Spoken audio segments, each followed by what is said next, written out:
o no ha salido a la luz todavía, pero sí conservamos el programa. Que yo sepa, yo he manejado el de la Biblioteca Nacional de Madrid, que está hecho sobre papel, de que tengo una buena reproducción. Creo que en Cataluña hay otro, y están encabezando el libro de Francisco Yagüe, de 1795, de la historia de la imagen de Cáceres. Que ese sería la gran obra que debería encontrar la cofradía también para comprarla, un ejemplar del libro de Francisco.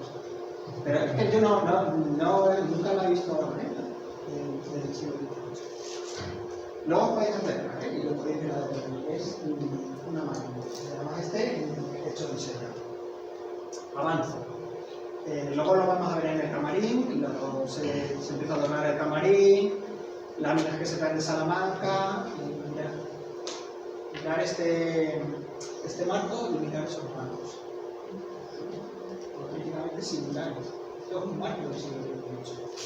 Es que además de poder adquirir el grabado, se va a poder adquirir el marco por prácticamente para el que se hizo. Muy importante. Vale. No me extiendo más porque luego vamos a ver el camino, ¿vale? Hasta aquí, bueno, pues se había decorado la ermita con el gran retablo, el camarín se había decorado. ¿Por qué no aludo más al camarín y a las obras del camarín? Porque fuera de ciertas pequeñas obras que se conservan del siglo XVIII, en 1808, durante la guerra de la independencia, fue el templo que sufrió el mayor saqueo de guerra. Imaginaros, las tropas francesas, un templo, una ermita perdida en el monte, la facilidad que tuvieron de entrar en el. Saquearon platerías, se conoce a detalle, no vamos a desarrollarlo, pero se perdió prácticamente bastante de la decoración original del mobiliario litúrgico. Bueno, pues todo lo que se pudo llevar, lo dejaron aquí, pero lo dejaron bastante. Estas 4 obras sí quedaban aquí. Nos metemos en la obra del siglo XIX, un gran vacío durante todo el siglo XIX, un gran vacío, se postean reparos, etcétera, pero la ermita prácticamente no cambia. No cambia hasta que llegamos a finales del siglo XIX, en el que había pasado casi un siglo, y la ermita empieza a dar señales no de ruina, pero sí de un gran deterioro. Había dado un gran deterioro la cúpula de la capilla mayor y el arco total. Bien, esto lo conserváis vosotros en la cofradía. Este es el edicto que se saca en septiembre de 1893, en el que se alude a esa gran ruina de la ermita y en el que se pide limosna pública al pueblo, una circular muy bonita, en el que se pide esa limosna para cerrar el templo, sobre todo la cúpula y el arco total. Que luego el arco del frontispicio. Bien, esas reformas las hace un arquitecto, el arquitecto municipal, Benito Guitar Truls, porque el propio ayuntamiento, el arquitecto municipal hasta el año 96, vamos a ver la famosa casa de Plateresca, de la calle Mayor, de Zulia, un arquitecto que últimamente se ha conocido mucho, pero yo creo que alguna obra más va a salir de él. Bueno, pues él, mientras está de arquitecto municipal, se le encarga, se alude, el ayuntamiento le dice que por favor ayude a la cofradía y quede claro para los reparos. Y dice que por más que no tenía obligación de hacerlo, dice, va a auxiliar con sus conocimientos científicos a la cofradía de Castellar en la ejecución de las obras de reparación del templo. Proyectó la reparación del arco y de la cúpula de la capilla mayor del templo, cuyas obras de reparación se sabe que ya estaban concluidas en el verano de 1894. Se habían hecho la cúpula por completo, prácticamente, la cúpula interior de la capilla mayor y el arco del templo. Esa cúpula, voy a avanzar, esa cúpula, después de su reparación, la cofradía rápidamente la decora. La decora porque ya estaba decorada anteriormente, pero durante todas las obras de reforma se recuperaron las pinturas antiguas del siglo XVIII. Bien, solo un año después, bueno, no un año después, a finales de 1894, ya aparece por aquí Eugenio Álvarez Dumont, se sabe que está aquí en diciembre de 1894, ofreciéndose para decorar esa nueva cúpula y ese nuevo arco que se acaba de reparar. Interesantísimo este personaje, la verdad. Su primera relación con Béjar data de 1887, en que fue maestro interino y profesor, no sé qué he hecho, y profesor de dibujo y adorno y figura en la Escuela de Artes y Oficios de Béjar. Tan solo estuvo un año porque en el 88 se le comisiona, se le da una beca para irse a estudiar como pintor de historia a Roma. Entonces él es la serie, pero fue un año muy provechoso y en el que él establece un vínculo de lazos con Béjar muy importante. Porque en el año 94 se ofrece a decorar ese cuadro. Hay una rivalidad con otros pintores, pero él, de nuevo en Béjar, se propone para decorar esa cúpula y ese arco, y además nos dice que lo hace con los gastos indispensables por el gran amor que tenía a su relación con Béjar. Álvarez Dumont estuvo aquí y en el verano de 1895, en el verano y otoño, establecieron una escuela aquí de pintores porque vino con su hermano César y con 3 ayudantes que son Ángel Ricci, Manuel Crespo y el pintor Antonio Alsina, que luego desarrollaron una carrera bastante cultural. Bueno, se habla mucho y está por estudiar esta escuela de verano que estuvo aquí en 1995 y que se dedicó a la decoración de la cúpula y del arco. Álvarez Dumont, cuando termina, bueno, y del camarín, de la cúpula, porque en el camarín están las mujeres bíblicas también, que son de los hermanos, no me estoy extendiendo ahí mucho porque luego vamos a ver el camarín. Marcha en 1910 a Buenos Aires también, como comisionado delegado de la Exposición Internacional y nunca volvió a España, y muere en el año 27. Álvarez Dumont, y aquí, bueno, antes de meterme en eso, para que veáis detalles de la cúpula, Asunción de la Virgen, bueno, ahí tenéis la banda de músicos de Angelotes, interesantísimo,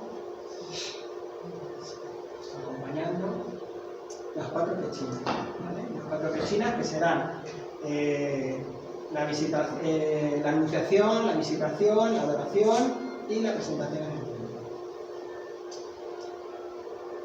El arco toral, pinturas interesantísimas que están, yo creo que faltan de una buena restauración. Creo que ha pasado un siglo y pico ya por ellas y sobre todo en las pechinas se ve ya, bueno, yo creo que vistas desde arriba necesitan una gran restauración. Y bueno, yo ahora os voy a contar una cosa súper curiosísima que se sabe. Cuando en la primavera de 1895 Álvarez Dumont está trabajando en las mujeres bíblicas del camarín, está también presentando los bocetos que va a utilizar para luego pintar las cúpulas de oro. Y en Béjar se sabía, o se sabe, porque además se conservan otros relatos, que había utilizado a muchos bejaranos del momento como modelos para representarlos como modelos que luego va a utilizar en las figuras bíblicas. Mirad, esto es un boceto. Yo no lo he visto in situ, tengo una fotografía. Este es el boceto de la pechina de la presentación en el templo. Sé qué familia me tiene y sé y me han identificado quién fue el modelo del anciano Simeón.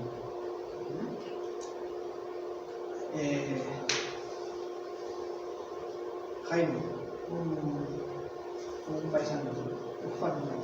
Bien. Se sabe que el modelo fue Lorenzo, pues bueno, claro, es muy difícil demostrar esto. Se sabe que Lorenzo Petit Harkin, nieto del primer Petit que viene a Béjar, es el modelo de del anciano Simeón. Este personaje es interesantísimo. Mirad, estos son los hermanos Lorenzo Petit, Anselmo y Lorenzo, y este es Vicente Hernández. Personajes interesantísimos, con una actividad cultural a finales del 19. Él fue alumno de Álvarez Dumont en el curso 87-88, o sea, tenía una relación estrecha y era un gran aficionado a la fotografía. Vale, esto parece un dato, bueno, aficionado a la fotografía, pero un aficionado a la fotografía a finales del 19, cuando la fotografía era un auténtico objeto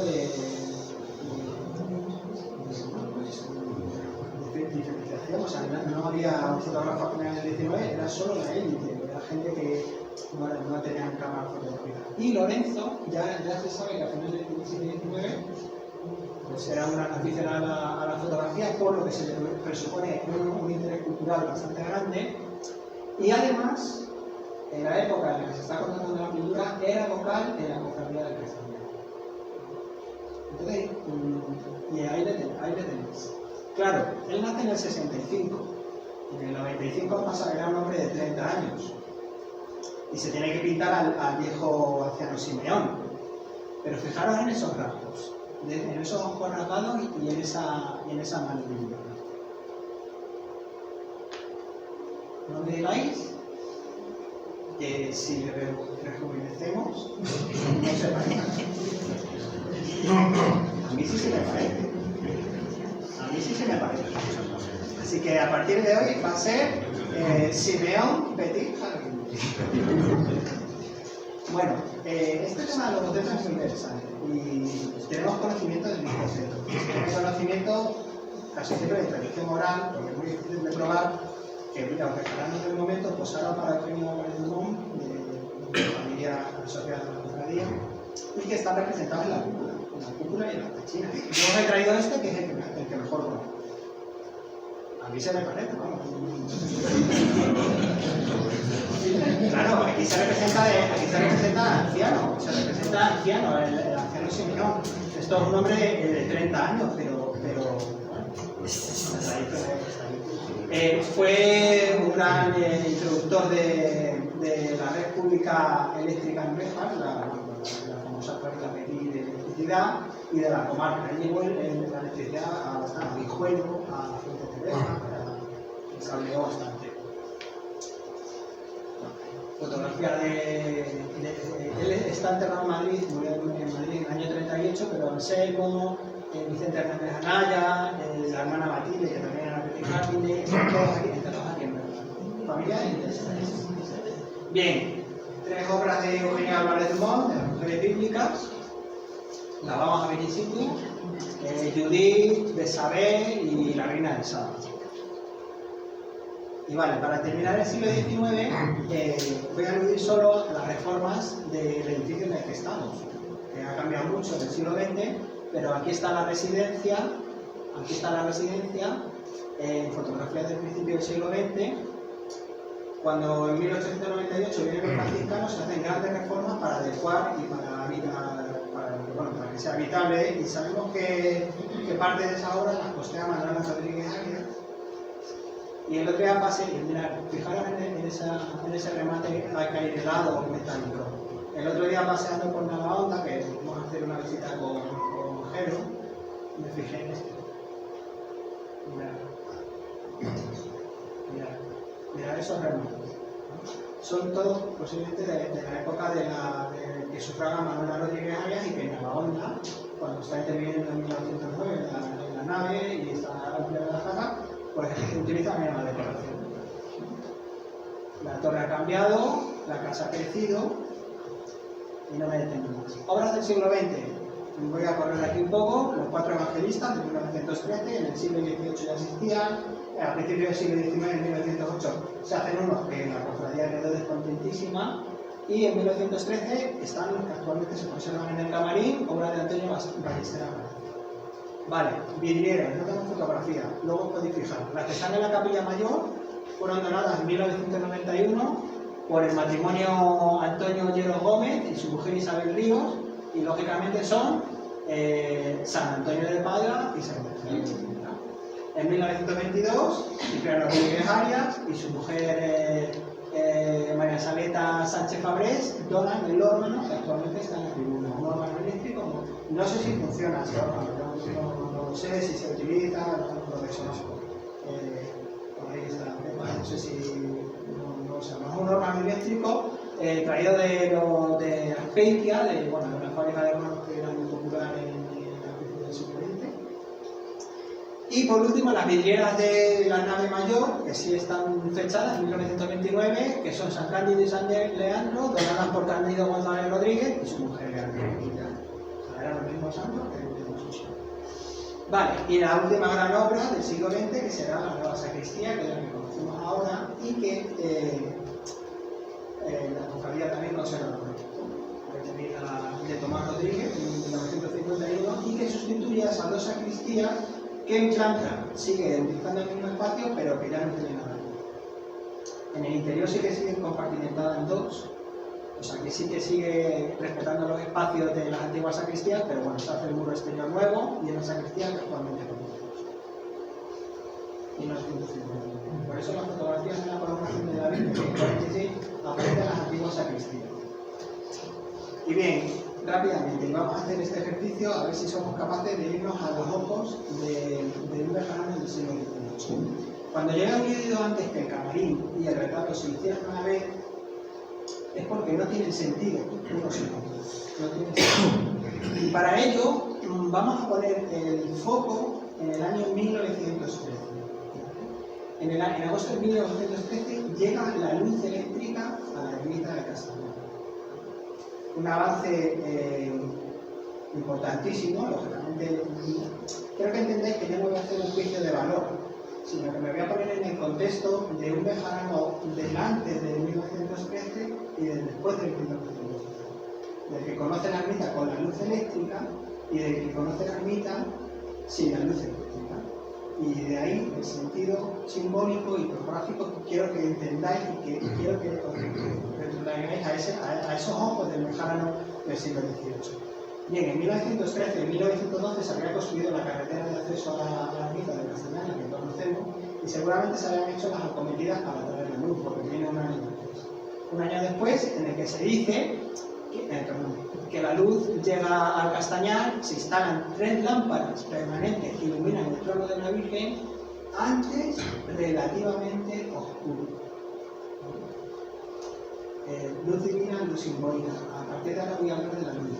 La luz divina, la luz simbólica y la luz física. Si lo queremos llamar así. Vale, ponemos el foco en 1913. Para que entendáis rápidamente un poco la simbología de la luz en la época barroca, he traído un par de cuadros importantísimos bueno, en este caso la vocación de San Mateo, de Caravaggio, para que entendamos un poco lo que es la luz dirigida, la luz dramática del tenebrismo, del naturalismo del siglo XVII, que se hacía gran parte del XVIII. Esa luz dirigida, ese juego de luz y sombra, esa luz simbólica, esa penumbra, esa luz, ¿no? Otro cuadro que he traído, también muy importante, y este lo he traído porque me interesa, la aparición del Ángel de San José de George de la Tour de 1640, porque es el gran televisor francés, pero muy famoso por iluminar por la luz de las velas, ¿no? Imaginaros un bejarano del siglo XVIII, del siglo XIX, antes de 1913, entrando a una ermita en semipenumbra que solo estaba iluminada por velas. Lo que pudo cambiar la llegada de la luz. Y en esto diré que mucho la concepción del camarín y el retrato. Y ahora lo vamos a explicar. Otro aspecto que quiero que entendáis es como durante todo el siglo XVIII la retablística utiliza elementos de la escenografía teatral, ¿vale? Hoy vamos a un teatro y hay grandes escenografías, hay grandes luces y tal. Eso lo están haciendo los grandes maestros del barroco, los maestros tallistas de finales del XVIII, cómo utilizan los elementos del teatro para crear esa simbología mística, divina, simbólica, a través de la luz, a través de los aparatos que se traen del mundo del teatro. Y os he traído este retablo porque está en Plasencia, que es el retablo del tránsito, que sale el 6 de agosto. La Virgen está tapada, esta mujer está tapada, y hay un sistema de poleas que levantan un lienzo y aparece la Virgen. Todo esto era un juego de sorpresa, con un gran simbolismo, para practicante que acude a esa iglesia, ¿no? Y cómo la retablística está utilizando todos estos elementos para potenciar pues, todos los factores del sistema iconográfico, simbólico, ¿no? Yo voy a hablar de la luz, más que de esto. Mirad, os he traído este de Plasencia, pero es que el retablo que está actualmente en la mitad del interior de Candelario era el antiguo retablo del convento de la Virgen, que se está haciendo una década antes del de Béjar, del de Castañar. Se conserva allí porque la desamortización de los conventos de 1836, todas las obras de arte en las que no se perdieron se distribuyeron por las iglesias de Béjar y de la comarca. Bien, este retablo es muy importante de Pedro Gamboa y de José Galván, que es un maestro, un escultor madrileño bastante importante que se está empezando a revalorizar ahora. Bien, pues cuando se contrata este retablo, que lo contrata el Marqués de Valero, Baltasar de Zúñiga, en su testamento él deja una banda económica importantísima para la construcción de ese retablo, por eso se manda a Pedro Gamboa a Madrid y por eso se busca un escultor en Madrid. Se dice que la custodia, dejando la disposición, debe ser dejando la manifestación, disposición de manifestar el Santísimo con una pintura, con un lienzo de buen pastor, con un torno abajo, con un torno que levanta la pintura y la baja. Ahí tenemos otro elemento del teatro, los tornos, las poleas. Un retablo importantísimo que también que seguramente habéis visto muchísimas veces, también de la familia Churriguera en San Esteban, en Salamanca. También utiliza un sistema de poleas para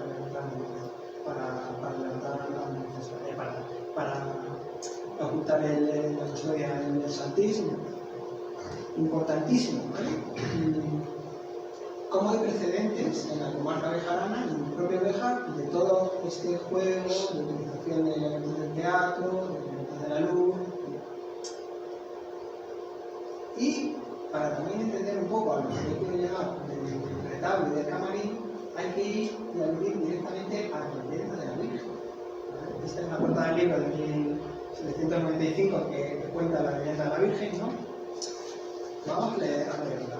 Mira, según la tradición que narra la historia, la aparición es de 1446, recogida y publicada por el padre Yago en 1795, que había utilizado materiales de finales del siglo XVII, recogidos por los duques de Béjar, y que posiblemente están en Plasencia, eso hay que investigarlo, y en el que dice que Joaquín, el niño pastor de la garganta, estando mirando hacia el monte y sitio donde su ganado se acogía, vio una luz o fuego que alumbraba notablemente el campo y conmovía su corazón. Luz y fuego.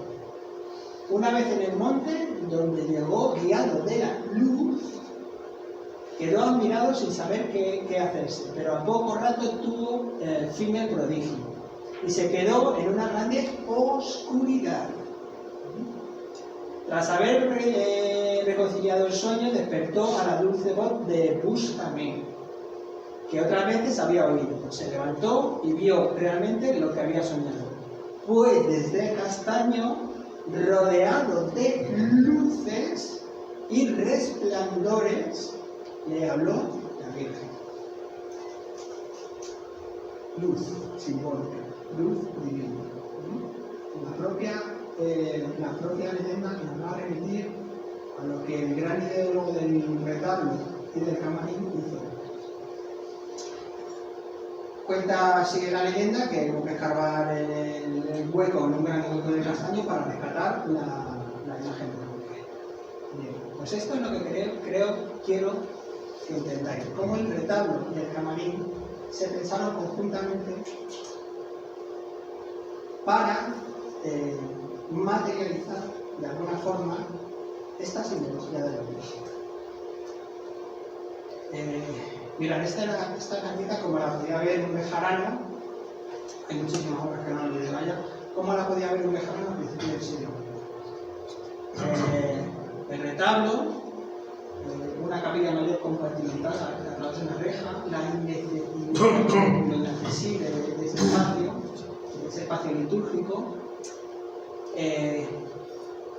Y quiero que entendáis un tema de... Bueno, esto es como lo podemos ver ahora. Imaginaros, poneros en los ojos o en el estado de un bejarano que entra en el siglo XVIII a la ermita, en semipenumbra, con una capilla mayor en la que la fuente de luz eran las velas y con un camarín y un retablo, cuyo sentido era el siguiente: la luz entra por el este a través de esta ventana, ilumina el camarín y a través de la hornacina y siempre por detrás ilumina la hornacina de la luz, pero siempre por detrás.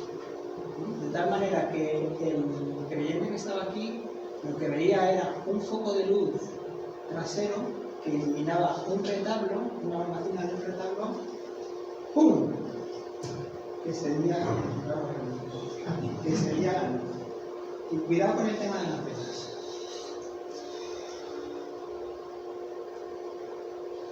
No, estoy yendo para atrás.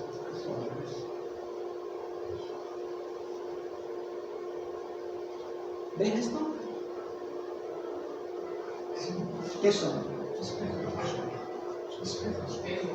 Imaginaros la luz de las velas, otro elemento del teatro, la luz de las velas reflejando en ese retablo barroco, de planta muy movido, pero de grandes entrantes y salientes de luz, las luces de las velas reflejando en los espejos, y como en la hornacina estaba la Virgen y la luz entraba por el foco trasero y hacia el es una auténtica transposición de la leyenda de la fe y la simbología de la luz.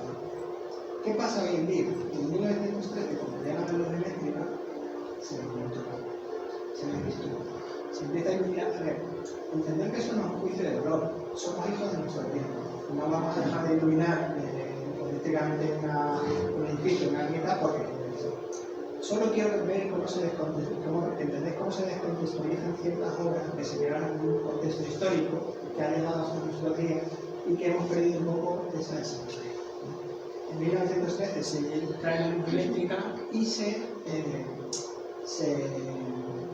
ilumina la capilla. Una luz que ya es ambiental. Y hoy en día, ¿qué hacemos con el camarín? ¿Y qué hacemos con esta...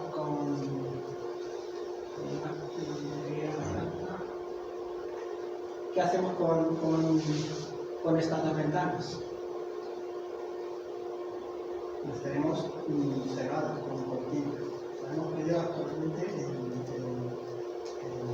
el sentido de la visita. Creo que entendéis que el camarín y el retablo es una obra única, que no se entiende nunca, sí, como el camarín le da el sentido del retablo y como el retablo, con toda la parafernalia de luces, de espejos, de entrantes, de salientes, de esa máquina, reflejaba y fue física esa leyenda. O sea, bien. Voy a mirar, ahí os he traído el detalle, mirad, ahí se ven todos los juegos de espejos que se sabe que se estaban comprando nuevos en países de la era de los 1960. Importante.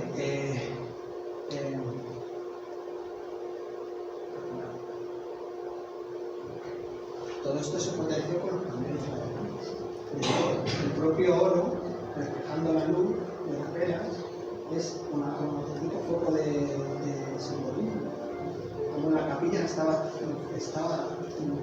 toda los paños laterales, y como un bejarano del siglo XVIII representaba una ermita oscura que se quejaba Benito Vitale en 1913 que era oscura, y cómo entendía de alguna manera, pues estaban en una situación mucho mejor que la nuestra de entender la leyenda que se contó. Bueno, eso es interesantísimo. Y quiero que os fijéis en una cosa. ¿Qué diferencia veis en el retablo? Tenéis que mirar el retablo. No tenéis que mirar ni los retablos de púlpito del siglo XVIII, regería del siglo XVIII. El púlpito sí está en la cripta del camarín, pero todas estas obras se han perdido. Eran interesantísimas, pues ya durante las horas del 19 de la cúpula se quitaron y no se volvieron a poner. Ese águila se sabe que está documentada con ese árbol. Pero quiero que explique aquí, en la hornacina central. ¿Qué le pasa a la hornacina central? No es la misma. No es el retablo, no es el retablo. Bueno, mirad, las ventanas que daban el foco de luz al camarín, en la longitudinal, como las tenemos hoy, como hoy cerramos con un cortinaje. No digo que esté bien, ¿vale? Pero cómo perdemos ese sentido de ese valor. La cripta, ¿cómo aparece? ¿Dónde aparece la Virgen? Siempre aparece en las leyendas, es muy típico, hay muchísimas leyendas que aparecen en cuevas, aparece en el tronco de un árbol en el que hay que escalar. La simbología de esa cripta desnuda, tan austera, como la propia cueva sobre la que está descansando la Virgen. No sé cómo pasado. Mirad, en 1919, Benito Vital-Cruz, el mismo arquitecto que hace la cúpula y que restaura la cúpula, presenta el proyecto porque él ya en 1895, cuando arregla la cúpula, dice que hay que hacer grandes mejoras en la ermita, en el exterior y en el interior, y ya lo había propuesto mucho. Por faltas económicas se van haciendo poco a poco, o algunas no se hicieron, pero esto es muy importante, porque el proyecto se presenta en 1919 y es la modificación de la embocadura del antiguo retablo. Mirad, lo que había, esos son espejos, que actualmente están por dentro. Y a lo que se ve, la abren, le quitan los elementos de barroco, de los espejos. La ermita está iluminada con la luz eléctrica, y lo que quiero que un poco entendáis es cómo está desvirtuado ese simbolismo de la luz de la ermita, que era mi propuesta hoy, ¿no? Dejar un poco en el tiempo para entender y poner los ojos de esos casos. Perdonad, es que a las 8:30 abren, no sé cómo. Vamos muy bien. Hemos terminado justo. Utilizo una frase que me gusta mucho de Majada Leila, de su libro de la historia de Reja, como las esencias más centradas de la historia y la esperanza bejarana enraizan allá en ese madero carcomido y santo, eje símbolo y arca madre de la vegetación y cultura. Y hasta aquí hemos llegado, muchas gracias, espero haber